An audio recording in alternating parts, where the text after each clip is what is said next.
everyone, it's Katie from Paradise Falls family, and welcome to our new vlog series covering our 3-week trip to Florida in August 2025, complete with some time at Walt Disney World and the other theme parks in Orlando, a Disney cruise to the Bahamas, and a mini road trip to South Carolina and Georgia, including a stop at Disney's Hilton Head Resort. In today's video, we'll be giving an overview of our Disney cruise, what a Bahamian cruise with Disney entails, as well as a detailed summary of the ship that we sailed on, the Disney Magic. We'll include plenty of tips for your trip and hopefully give you everything you need to know for your own cruise.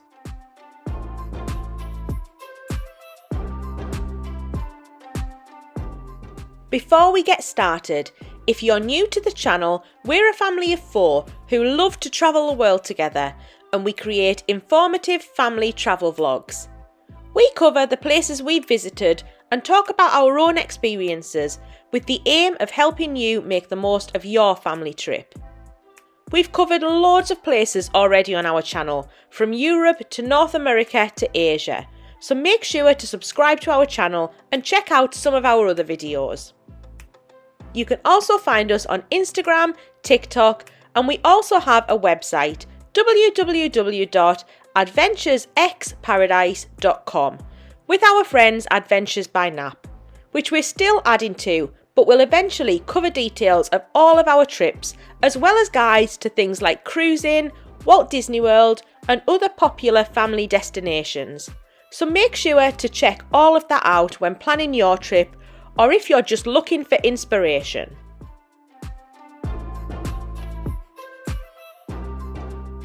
So back to today's video and our cruise, which came in the middle of our trip, following nearly 2 weeks at Walt Disney World. We'll start with a quick overview of the cruise that we booked. Disney runs loads and loads of cruises to the Bahamas throughout the year. The majority of these depart from Florida, either from Port Canaveral or Fort Lauderdale, which is further south towards Miami. These tend to range from 3 to 5 nights each and all include a stop at Nassau in the Bahamas, plus one or both of Disney's private islands, Castaway Cay and their newest island, Lookout Cay at Lighthouse Point. In our case, this itinerary included stops at both of Disney's private islands, which isn't particularly common, and it's what attracted us to this cruise in the first place. Our cruise was aboard the Disney Magic. The Disney Magic is the sister ship of the Disney Wonder, which are both the oldest and smallest ships that Disney own. Generally, you'll find with Disney that the older ships will service the more interesting itineraries, with the newer ships servicing the more standard itineraries to try and balance demand. The cruise itinerary was for 5 nights, departing from Port Canaveral, starting with a day in Nassau, followed by days at Castaway Cay, Lookout Cay, and finally a day at sea. We've done a range of cruises before, this being our 6th with Disney, and personally find that 4 or 5 nights is the minimum we prefer, as a 3-night cruise doesn't allow much time to settle into the cruise and enjoy the ship. So with this being a 5-night cruise, we were really excited for this itinerary, and in particular to visit Lookout Cay, where we haven't been before. Unfortunately, while we were away, Hurricane Erin struck, and we had to divert west, so we weren't actually able to dock at Lookout Cay, and instead enjoyed another day at sea. This was disappointing, but obviously couldn't be helped, and we'll just have to catch this next time. We'll cover our time in Nassau and Castaway Cay later in the vlog series, but for now we'll move on to the ship, the Magic, and what it's like sailing with Disney Cruise Line. Before we go into more detail on our experience, we wanted to highlight a new way to book cruises through a company we have recently partnered with, Planning. Planning have sponsored this video, and it's an exciting global platform to book travel such as cruises, hotels, experiences and more. You can even book a cruise just like this one we did on the Disney Magic using this platform. Planning aims to combine an easy booking tool with reviews from people you know and trust, and link back to vlogs and other content which show you real reviews about the best of these places. They have a great community of experienced travellers whose recommendations you can trust, and use these to help you decide which hotels, experiences and cruises will be the best fit for your trip. Plus, save up to 40% when you sign up through our link. Planning works with some of the biggest names in the industry, such as Booking.com, Priceline, Get Your Guide, OpenTable, Expedia, and most recently Cruisebound, to offer the biggest discounts available. The cruise booking feature has just launched, and you can search cruises based on your preferred cruise line, destination or date. To unlock exclusive member discounts, scan the QR code on the screen or click the link in the video description to sign up for a completely free planning membership. Once you've signed up, you can start searching for your adventure and take advantage of all of the discounts available. So before we get onto the ship itself, let's start with check-in. If this is your first Disney cruise, you can do this 30 days before sailing. Other guests can check in sooner, depending on their Castaway Club level. Silver can check in 33 days before the cruise, Gold 35 days, Platinum 38 days and Pearl 40 days before. The earlier you check in, the earlier boarding group you get assigned, which means you can get onto the ship quicker. More on this in a moment. If you're in a concierge room though, it doesn't matter when you check in, as you're automatically assigned boarding group 1 and as some of the first onto the ship. Online check-in with Disney Cruise Line can be a bit of a painful experience. It can be quite glitchy. You can also pre-book certain things before online check-in opens, such as excursions and specialty dining. However, these do fill up quickly when your booking window opens.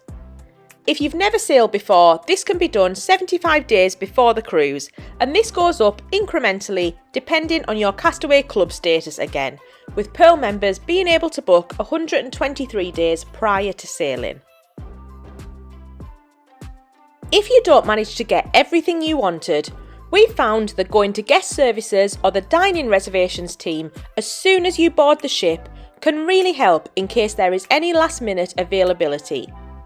This can be things such as move-in dining sit-in if you wanted the early dining and it was showing as full, or it can be used to book onto activities, either free or paid for, that were showing as sold out.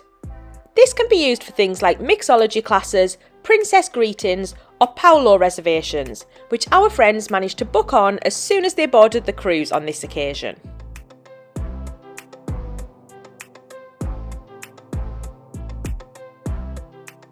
So starting at the beginning with Embarkation and how this worked for us.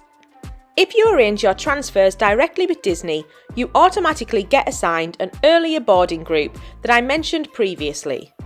This means you get on the ship quicker and have less time waiting around in the cruise terminal. This is a big perk and something we like to do if we're travelling from Walt Disney World, which we were in this case, having been staying at the Saratoga Springs Resort. We pre-booked the transfer with Disney for $45 per person in advance, so had this pre-arranged. Then, the day before the cruise, we picked up our luggage tags from Bell Services at the hotel. This meant on the day of the cruise we could tag our luggage and have it collected directly from our room.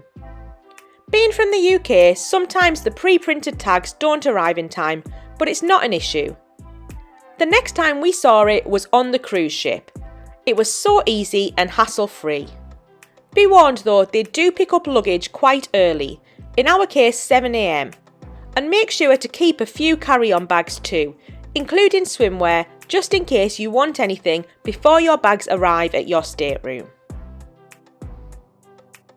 The Disney coach then picked us up around 9:30 AM from the hotel lobby, and we were driven over to Port Canaveral, about an hour or so east of Orlando.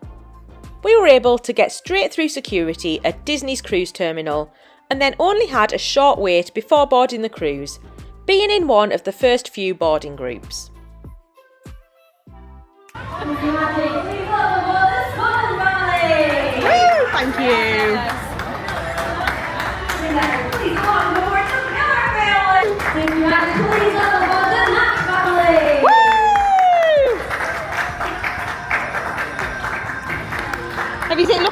who's waving to us.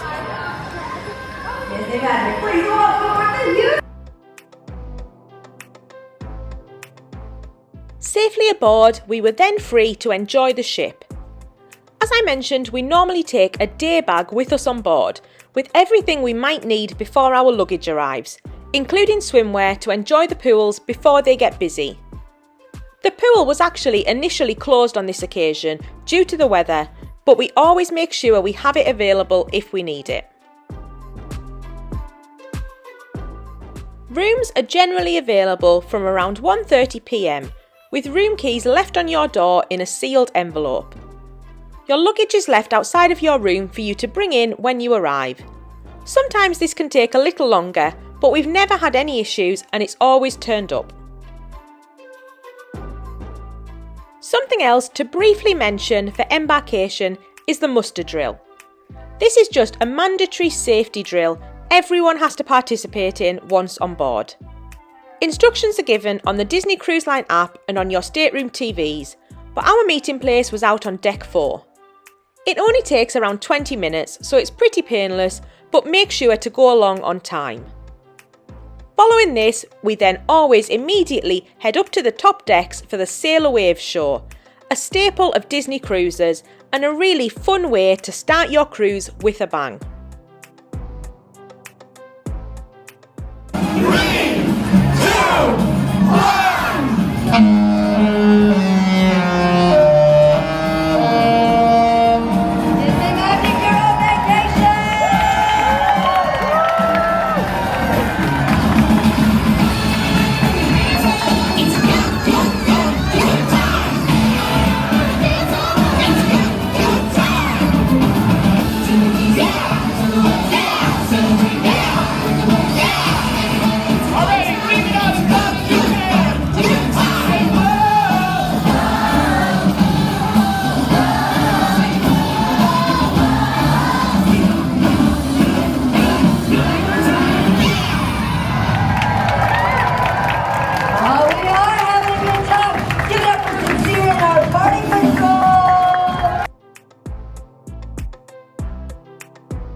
Okay, now we're on board the ship, I'll give a quick overview of the layout to help you get your bearings. As I mentioned, it's worth keeping in mind that the Disney Magic is the sister ship to the Disney Wonder, which we've also sailed on, and the two are very similar in many ways. I won't go into massive detail as there are lots of walkthrough tours on YouTube, but to give you an idea, the ship is split into 11 decks with 3 banks of elevators.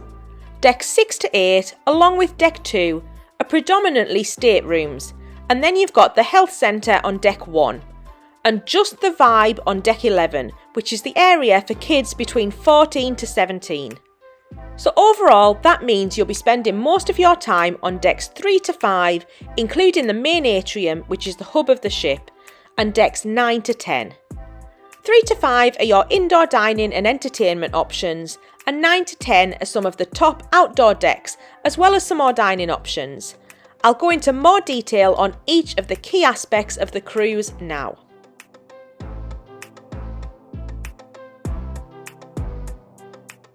Starting with dining. Disney operates a dining rotation system for their evening dining. There are 2 sit-ins, one at 5:45 and one a little later at 8:15, and you can request your preferred seating time when you book the cruise if there's still availability. Having young kids and being from the UK and usually dealing with jet lag, we always go for the early one, so the kids aren't too tired by the time they come to eat, and this works well for us as we can then relax and enjoy the rest of the evening. The dress code on Disney cruises is generally pretty informal.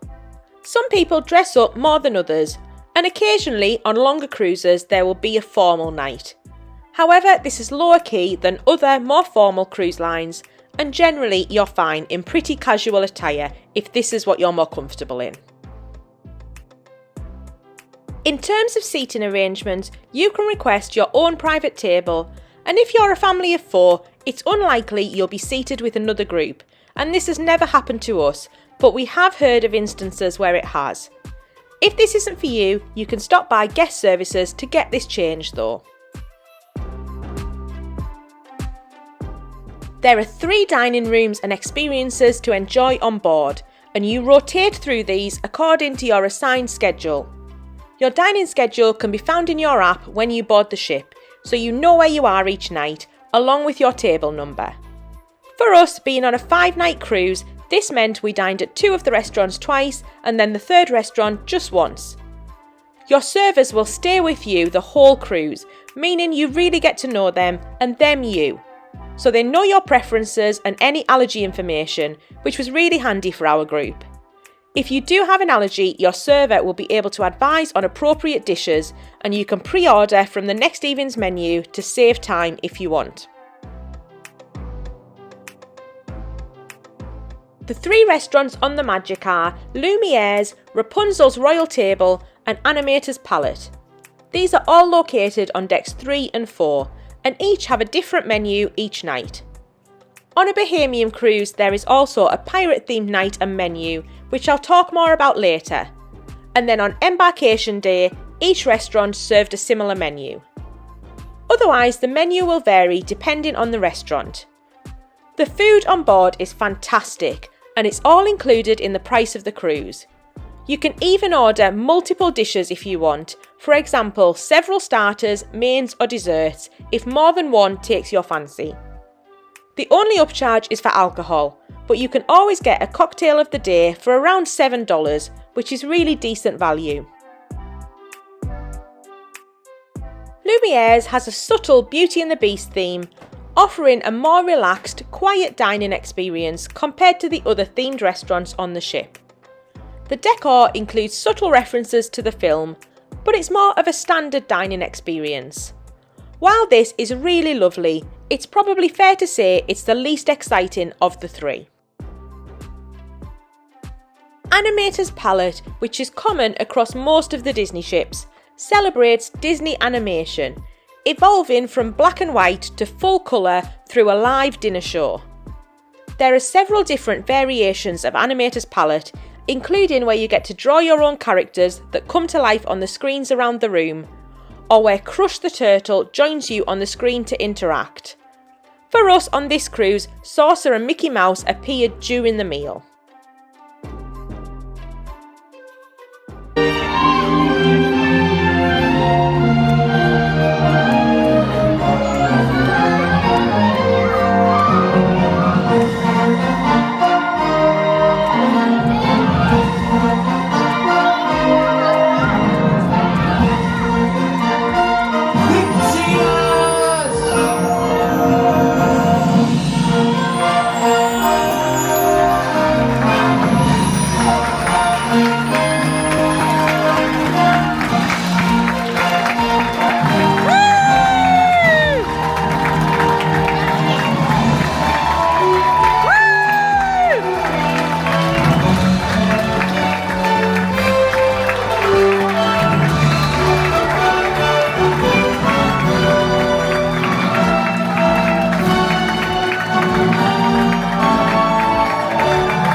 For us, Rapunzel's Royal Table was by far and away the best of the 3 meals. This is basically a live show with several different performances between courses from characters of the Disney classic Tangled, accompanied with live music. The theming in the restaurant is superb, the performances excellent, and we all loved this meal.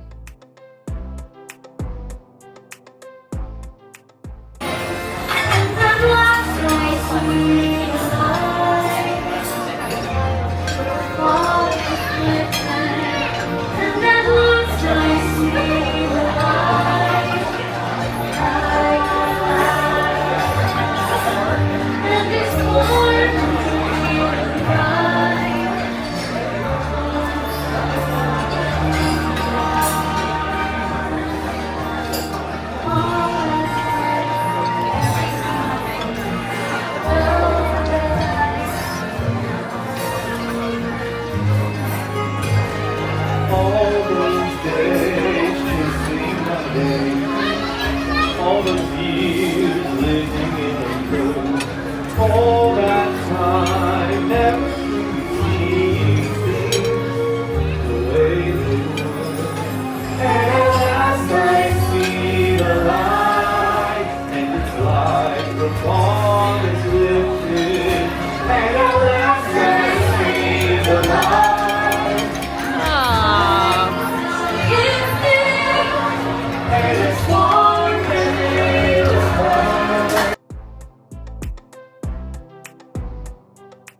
Outside of the 3 main restaurants, you've also got Paolo on deck 10, which is a paid-for additional restaurant you can visit, but it's only for adults. This does book up well in advance though, so make sure you have a reservation. We actually tried this for the first time on this cruise and really enjoyed our experience. The service and food were both amazing, and we'd really recommend giving this a try despite the extra charge. The food was next level, and again you can eat as much as you want, and it's a fairly reasonable charge of $50 per person.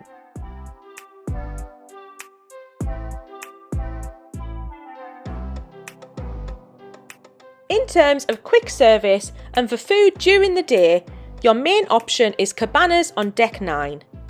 Cabanas is a quick service buffet with loads of options, and the menu varies each day. They're also more than happy to accommodate allergies, and you just need to ask one of the chefs and they'll prepare something specially for you, as with the restaurants. There are also mandatory hand washing stations as you enter to ensure the highest possible hygiene standards. There's also one of the main dining rooms open for lunch each day if you'd prefer a more formal meal.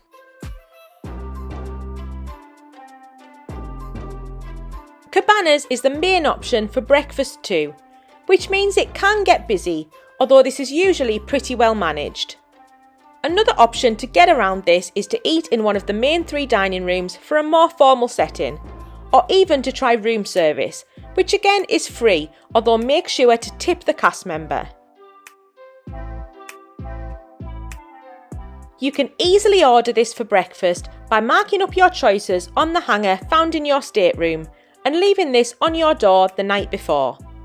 This is particularly handy on port days when you might be more pushed for time.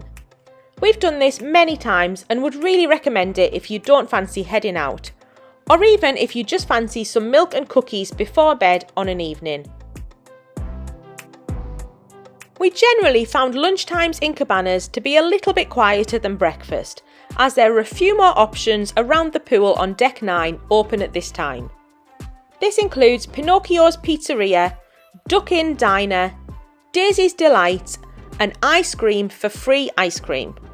Some of these are great options for a burger or pizza while you're out on the pool deck, and most of them are open all day long.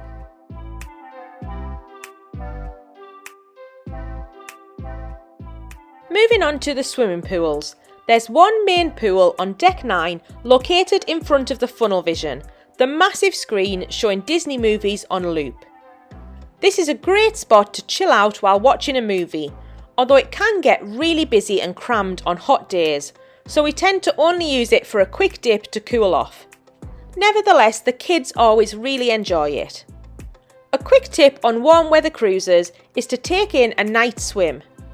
The pools are usually open until around 10 p.m, so if we're not at a show, we tend to pop up to the pool where it's much quieter and we can swim and watch a movie in relative peace.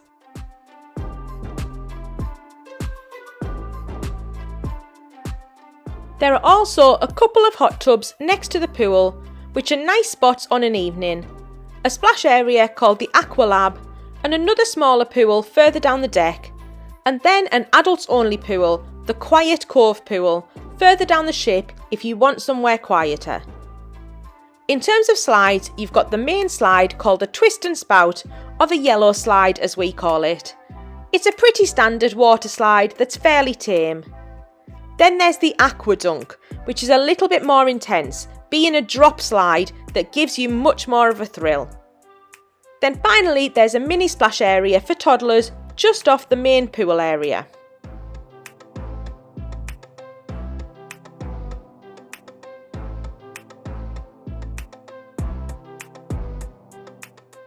As well as the swimming pools, there are several other things you can get up to on the Disney Magic.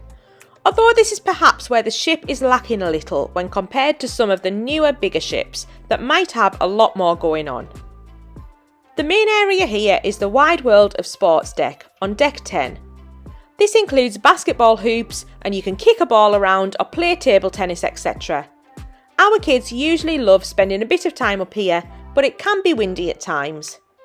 You've also got a jogging track around deck 4, which is open air and a lovely spot to sit and relax and look out to sea as well.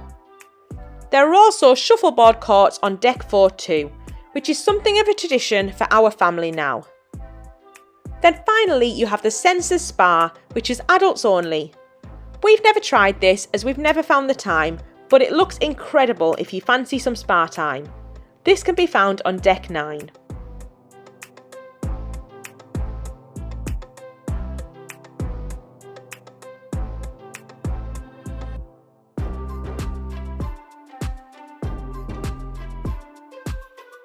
Outside of all of this, there are of course kids clubs on board, and as you might expect, these are superb on the Disney ships. They cater for all ages, going from the It's a Small World nursery for little ones under 3, the Oceania Club for children aged 3 to 10, up to the Edge for 11 to 14s, and then finally Vibe for 14 to 17-year-olds. Our kids are now split between the Oceania Club and the Edge, which meant they didn't really want to go in on this trip, but they do periodically have open houses where anyone can visit, so we made sure to stop by at these times so they could all play together. The kids clubs are really where Disney stand out from all other cruise lines. These are so incredibly well thought through and themed.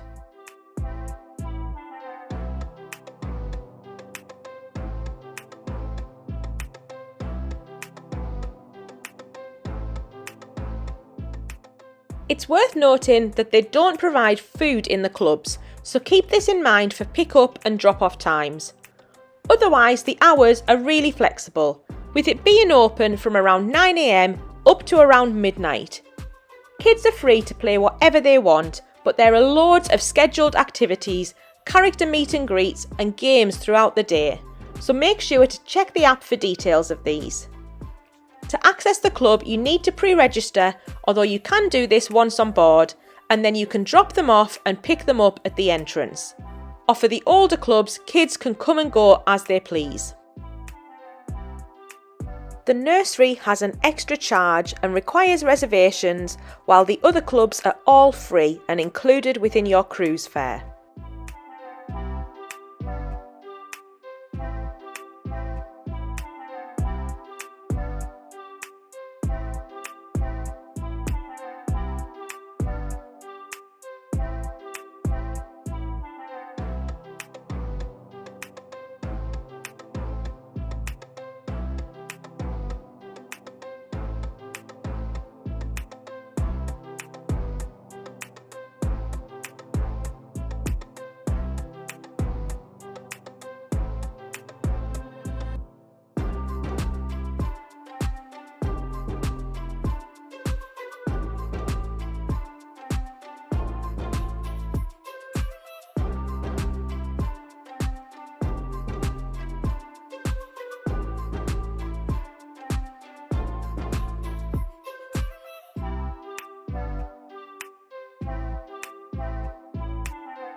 And finally, we need to mention the Bibbidi Bobbidi Boutique.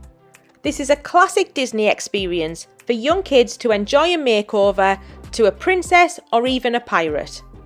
It's an extra charge, but a wonderful experience that our kids really enjoyed when they were younger. Make sure to book this in advance. If you want something lower key, you can always just get their hair braided, and this is regularly offered out on Deck 9, starting from just a few dollars per braid.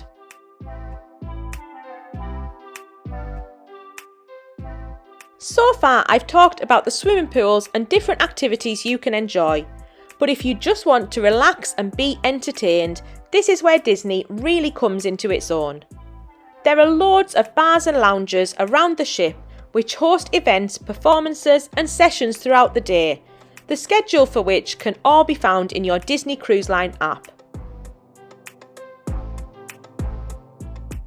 Probably the most obvious of these is the Walt Disney Theatre on Deck 4 at the front of the ship. This is where there's a nightly show with 2 performances a night opposite the dinner sit-ins. On our cruise there were 3 Disney-based shows which were all excellent. A juggler and magician, and then finally a screening of the newly released film Freakier Friday. On this occasion, we only took in 2 of the shows, as we've seen the 3rd show, Disney Dreams, on several occasions. While we loved this and the collection of Disney songs performed, we had our hearts set on a few night swims, so gave it a miss on this occasion. The 2 shows we did catch were Twice Charmed, a fun twist on the classic story Cinderella, and Tangled the Musical.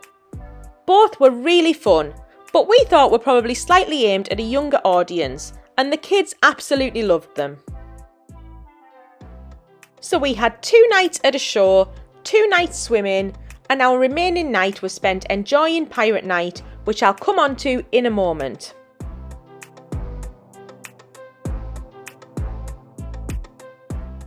In terms of other entertainment, you can enjoy the Buena Vista Theatre, which is a movie theatre showing the latest Disney releases alongside some classics.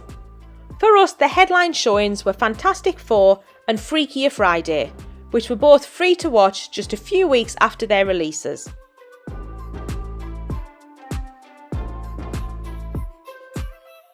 Then you have numerous other lounges and bars. On the top decks, this includes Signals and Cove Cafe, both of which are lovely spots but are adults only, as well as the Concierge Lounge, which is only open to guests staying in concierge rooms. Then on decks 3 and 4, you have the D Lounge, Soul Cat Lounge, Fathoms, Keys and O'Gill's Pub. This is where you will generally find your events like Disney Trivia, which we love, live music performances, craft sessions, character drawing classes, DVC gatherings, dance parties and loads of other fun activities.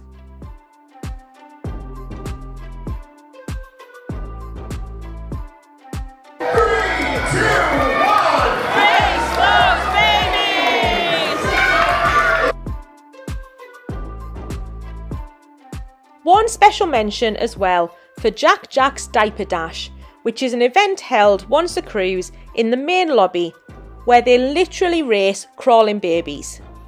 Anyone with a baby in the crawling stage can participate and it's so much fun to watch. We absolutely loved watching our friend's baby take part in this on this sailing. Check out the vlogs from Adventures by Nap to see how Jasper got on. I've mentioned Disney dance parties and character appearances briefly already, but appearances from classic Disney characters are a core part of the Disney Cruise experience. You'll regularly find characters meeting in the main lobby throughout the day, popping up at kids clubs or at dance parties. Most of these are scheduled in the app, but we've had some lovely experiences bumping into Goofy sleepwalking through the corridors or Mickey out on the jogging track, so always keep your eyes peeled. As you might expect, Mickey and the gang can regularly be found throughout the ship, but you'll also sometimes see appearances from your favourite Marvel characters, Star Wars characters, or Captain Hook, Smee and Captain Jack Sparrow on Pirate Night. You can meet the princesses every so often, including by booking a free spot on the Royal Princess Celebration, where you can meet a selection of princesses in the atrium. Then there will usually be some extra characters popping up throughout your sailing. For us, this included Stitch and Mirabelle and Bruno from Encanto. But in the past, we've seen characters from Toy Story, Frozen, and Brother Bear on our Alaskan cruise. As well as character photo opportunities, there are regularly other movie-based photo ops that pop up, like the lanterns from Tangled or Captain America's shield, so keep an eye out for those too if this is something you think you would like. Do note though that queues for characters can build up quickly, so if you want to meet a particular character, it's worth going early and getting a spot in line. And also don't miss the Till We Meet Again event on the very last night. All of the characters come out to wave you off, and then you have a frantic 15 minutes or so where you can meet as many as you can dotted around the atrium. This is always a lot of fun and a great way to finish your last night.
Caribbean party is about to start, and I just wanted to tell you that no matter what happens tonight, I'm on your side. Disney magic, if you're ready to party like a pirate, let me hear you say "Arr!" You can be louder than that. Let me hear you say "Arr!" Give it up for the... I've already briefly mentioned Pirate Night. This is an event that happens on most Disney cruises, particularly those in the Caribbean. It's a pirate-themed celebration across the ship that is tons of fun. Pirate bandanas are left for free in each stateroom, and guests are encouraged to dress up in their best pirate attire, although you don't have to if you don't want. There are special character meets and photo opportunities, a ship-wide special menu, and a special deck party and a fireworks show to cap the night off.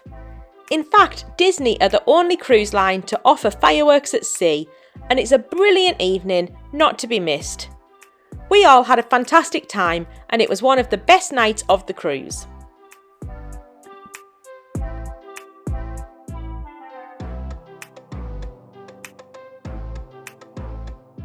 Moving on to shopping around the ship. I think it's fair to say that this is a little different to other cruise lines, which tend to place a big focus on this, and in particular on designer brands and luxury goods. Disney is actually a little lower key, with just a couple of shops on deck 4 and then another on deck 3, all focusing on Disney-themed merchandise. There are some excellent shops though, with a great range of Disney Cruise Line merchandise, some of which can sell out quickly on specific cruises. There is also a small jewellery store if this is your thing though.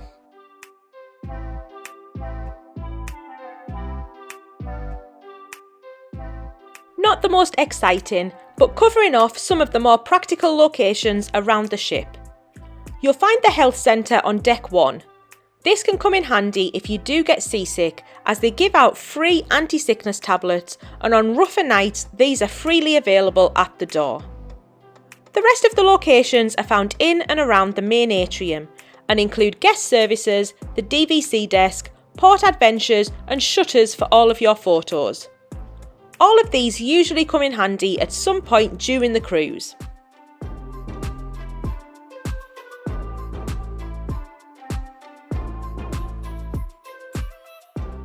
I've already mentioned the numerous activities and entertainment on board. To keep track of this and to plan your time, the main thing we'd recommend is to make use of the onboard app. This can be downloaded ahead of time, but as soon as you get on board, get onto the ship's Wi-Fi and then you can see everything available. This is essential while you're on board and you don't need a Wi-Fi package to access it. This shows you all of the activities on offer, as well as your dining plan for the cruise. It also has the schedule for the theatre shows, the cinema, character meet and greets, and all of the other things on offer. We found it's worth taking the time to make a list of everything you want to do and spending a bit of time planning it all out, as some events only run on certain days and times. We also found that WhatsApp and iMessage actually work throughout the cruise as well, although the app does have a chat function if you'd prefer to use this to keep in touch with other people on board.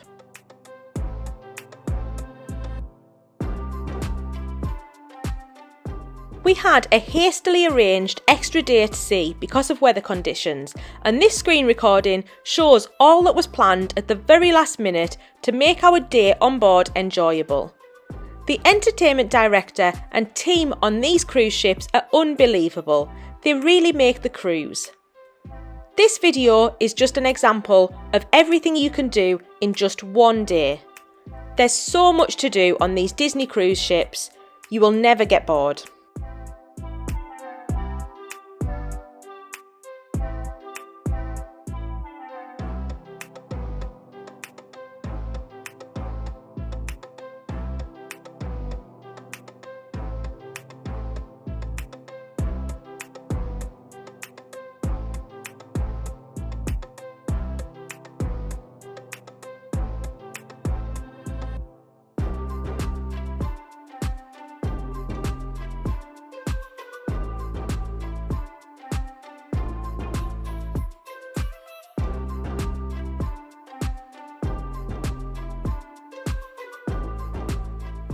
Moving on to staterooms.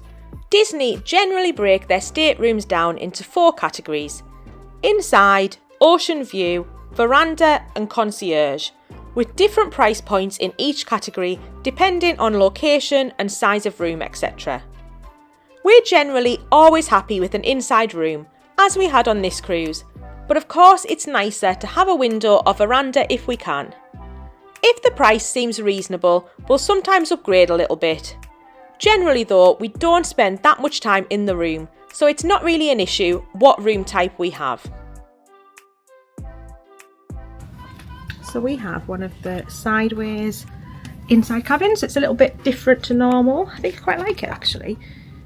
Seems a bit roomier. I don't know if it's just an illusion, but this is into our stateroom. So we've got the TV there, some cupboard space. I think that might be the fridge in there. More cupboard space here, more there as well. We've got our, so we're Gold Castaway Club members now, so we've got our gold gift, which is the bag that everybody gets, the wet and dry bag, and our gold lanyards are there. Mirror here, probably switch the lights on actually would help. And this is the bed, so a nice big size queen bed. This is one of the comfiest beds you will ever sleep on. Get the best sleep on a Disney Cruise Line ship. And then this is a sofa bed that pulls out to make a single bed, and the other single bed above. And then just over here towards, so we've not got the split bathroom because we are just the very cheapest room type. This cruise was an absolute bargain. It's 5 nights and it was one of the cheapest cruises price per night that we've ever done, so I'm very excited. And that's just the wardrobes there. Got the safe, you've got the ladder for the top bunk, which the room attendant will make later on. You've got your life jackets, lots of space to put stuff, and then just a little bit of the corridor there. And then we're into the bathroom. So just the one bathroom because it's the cheapest room type inside stateroom. So you've got your sink there, body lotion and the hand soap, the lovely, it used to be H2O but it's not H2O anymore, but it smells gorgeous. and then the toilet, and then into the bathroom. It's quite small, and you've got the shower and the tub as well, which is lovely. So yeah, really happy with this room. So this will be home for the next 5 nights. A lot is said about the size of cruise staterooms. Although they're small, we've never found this to be a problem on Disney Cruise Line. On this occasion, our room was as lovely as always, with a double bed and then bunk beds for the kids, which are pulled down by your room attendant and put back every day. We only had one bathroom this time. Every higher room category on Disney has a split bathroom, which is a separate toilet and shower room, which is really handy when there's 4 of you, but we managed fine without it for this cruise. There was space for luggage under the bed and then plenty of storage, so we were really comfortable here. Our room was on deck 5 forward, which was pretty handy for the activities on decks 3 to 5. Generally, we prefer midship, as we've been right at the front before and had rough seas and sickness. On this cruise though, we didn't really feel the ship moving a lot, so had no sickness problems this time, which was a relief. One of the things we love about Disney staterooms are the magnetic doors, which mean you can decorate them with magnets. A lot of people on these cruises put up magnets showing which cruises they've done, their favourite characters, messages or other personal bits and pieces. Over the years we've built up quite a collection, and the kids love putting these on the door while we unpack. Something else we always hang up is our fish extender on the fish on the wall outside of the stateroom. One of the really cool activities on a Disney cruise is to join a fish extender group. This is a small group you enter into beforehand on Facebook, usually with around 5 to 8 other families, and you agree to exchange small gifts while on board, leaving them hanging on everyone's stateroom door. It's absolutely nothing to do with Disney themselves, and it's just organised informally amongst passengers. These are often different themes, and it's a great way to sometimes get to know people if you wish, or just to enjoy giving a gift. The kids love dropping them off and exploring the ship, as well as the excitement of finding gifts waiting for them when we get back to the room. So we'd always recommend this when cruising with Disney. We have noticed and heard stories on our last few cruises of some of these gifts being stolen from people's doors, which is really disappointing. We've gotten into the habit of bringing stuff in as soon as we notice it, rather than leaving it for the kids to find, for this reason. Nevertheless, it's loads of fun and something we always enjoy and would really recommend.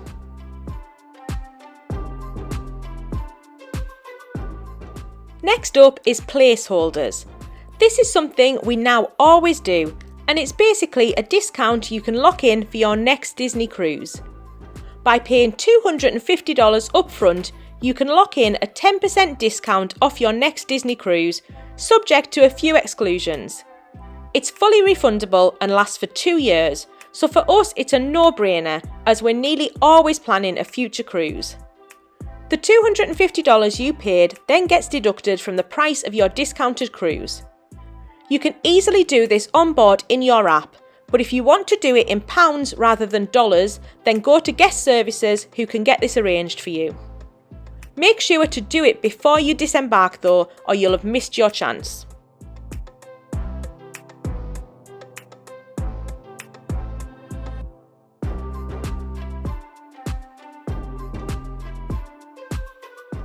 And finally, moving on to Disembarkation, the worst part of the cruise by far, but Disney try to make it as painless as possible. You need to pack up your luggage the night before and leave it outside of your room by around 10 p.m. Disney will then take it off the ship for you the next morning, and you can find it at the port when you disembark. Alternatively, you can walk your luggage off yourself if you'd prefer. This is handy if you need to get away early. We've done both depending on how quickly we want to get away in the morning, and both approaches have worked well for us. Before you leave your room, make sure to review your tip sheet. These are left in your stateroom on the last night of the cruise. tips are automatically added for each of the main cast members, your stateroom host and those who serve you in the restaurants. This is calculated as a set amount per person per night, varying by cast member role. And you can flex this as much as you want if you've had extra special service that you'd like to recognise. You can either ask for it to be increased at guest services and charged to your card, or add extra cash into the envelopes yourself. For us on this cruise, the standard tips was $16 per person per day, so keep some room in your budget for this. The next morning, every room is assigned a time and location for breakfast based on their dining rotation the evening before. This is usually very early so they can process everyone off the ship in time. For us, it was just before 7 AM in Lumiere's. There's usually a reduced menu, which isn't great for those with allergies, and then you walk straight off the ship with any luggage you may still have with you. Alternatively, you can skip this and visit cabanas at any time up to around 8:30 AM, which makes it much more flexible, and for us this is generally a more relaxing way to enjoy breakfast on that last morning. Once off the ship, you can pick up your luggage and be on your way. If you've arranged Disney transportation to the airport or to Walt Disney World, you'll board this. For us though, at Port Canaveral, we usually have a rental car waiting, and there are shuttle buses put on by the individual companies to take you to the rental car centres. We always use Alamo, and their shuttle service works really well and doesn't have the long queues that some of the others have. Note though that rental cars do book up fast, so don't leave it to the last minute to book a car if this is something you know you're going to want. So that was a whiz through the ship, all of the top tips we've got and what it's like to sail with Disney to the Bahamas. Hopefully it gives you a feel for the layout of the ship, what's on offer and what you can find to help you enjoy your Disney cruise. We've added a full guide to the ship to our website www.adventuresbyparadise.com, so check that out. In the rest of the series I'll go into more detail on the port days as well as our time at Hilton Head and Walt Disney World. So if you think we've missed anything, hopefully it'll be covered in the coming vlogs, or failing that, feel free to let us know in the comments below and we'll always do our best to help. If you found this video useful, please give it a like and subscribe to the channel as it really makes a big difference to us. We've got more videos coming soon, so be sure to catch those. And we've got lots more videos on our channel already and information on our website. So please check those out for more family-based travel guides. Thank you all so much for watching.